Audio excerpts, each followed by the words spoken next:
What's up guys? Welcome back to my YouTube channel. Just playing. Over the past few months, I've built dozens of custom AI demos for businesses across totally different industries. Ticketing platforms, HVAC contractors, food brand consultants, marketing agencies, you name it. Most of them are one-off ideas built for one specific company's problem. But three of them stood out, not because they closed the deal, not because of the pitch, but because the idea itself was strong enough to work for almost any business you drop it into. Today I'm going to show you those three live so you can see exactly what they do and why they're worth stealing. Alright, demo one. The first one solves a problem every single company with a database has. Someone somewhere is waiting on a report they can't build themselves. This was built for a ticketing and event management platform processing over $1 billion a year, but the concept has nothing to do with ticketing. It's this. You type a plain English question and the AI writes the SQL, runs it, and hands you back a report with the data and the insight. No analyst, no dev ticket, no 3-day wait. So going over here to the AI report builder, let's say I want to ask something about my patrons or my events, my revenue.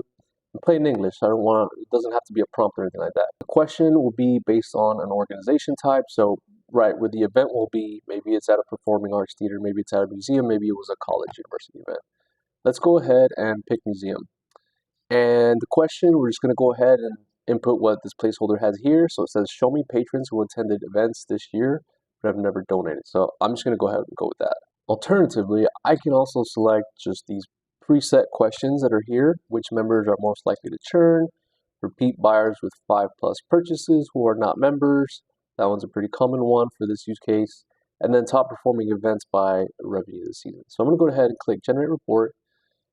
The AI is reading the question that I'm asking. It's generate a SQL query based on the database in the back, and it generates this report, right? So the patrons who have attended events this year but have never donated, and here's the report, right? So we get a 78 opportunity score. We have 1,847 patrons. This is their ticket spend.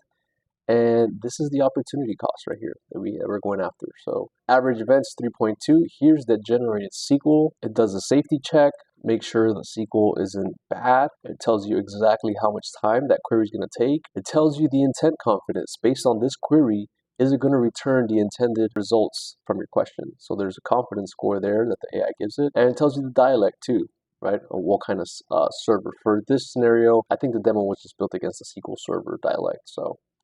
And then here, this is actually after running the query, and you get these results here. These names, how many events they've attended, their ticket spend, last attended, and a flag of like, hey, is this a good customer to kind of go after? And I think it just bases that off like, ticket spend and event count. So then lastly, it gives you an AI analysis and recommended actions of what you should do after this. Go after your high ones. Medium ones, maybe just, add a roundup for donation prompt at checkout for this segment. So it gives you different ideas of what you could do to those specific customers. And that's pretty much it. From there, you can send an email campaign, you can export, or save as a recurring report. So for example, you ask this question a lot and you want to see it frequently based on certain seasons of the year or after certain events. You can save this report, export the segments, or email all the customers in this report. The second one is built for speed, and it's the most fun to watch live. I built this originally for an HVAC contractor. You give it a URL, that's it, just a URL. And then in about 7 seconds, it hands back a full marketing and competitive gap analysis. Things a consultant would normally charge a few $1,000s a week of work to put together. Okay, so here's a live demo. Again, I'm gonna follow the trend here and just kind of go with the inputs that are already in the placeholder. So acmehvac.com.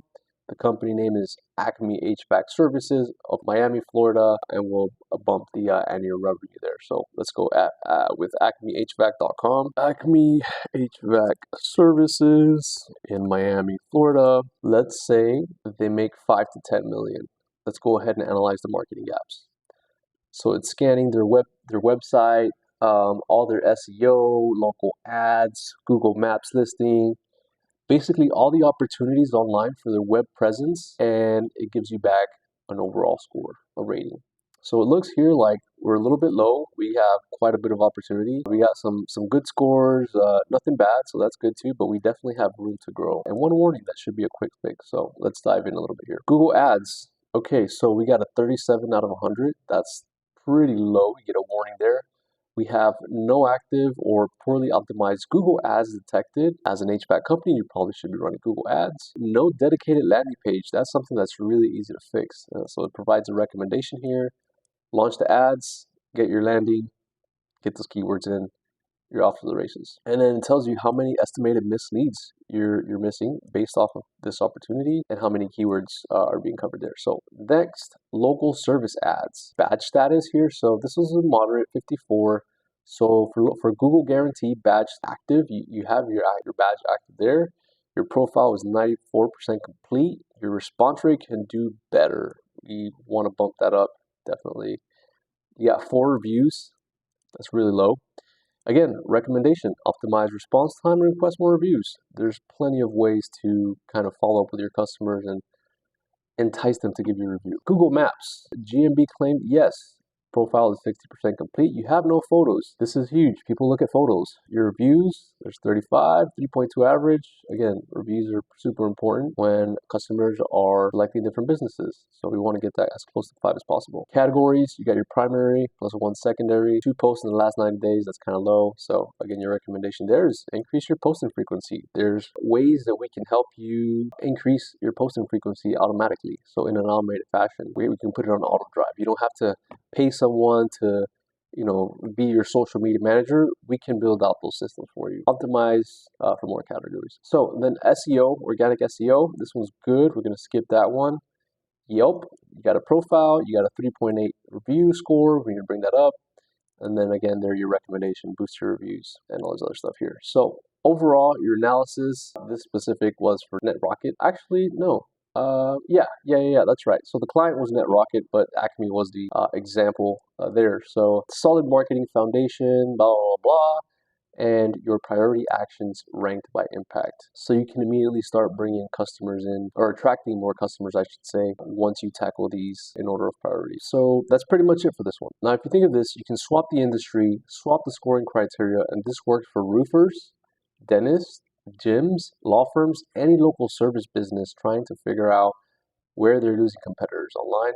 This report will work for them. This third one is my favorite because it was built to solve a very specific, very expensive problem someone described to me directly. The client matches food brands with chefs and restaurants, and their chief of staff was spending real hours every week manually scrolling LinkedIn and Instagram trying to find the right brand contacts to pitch. That's not a nice to have automation. That's a person's actual job being done by hand, one profile at a time. We're going to go ahead, monitor some brands. We enter food service brands here that we want to track.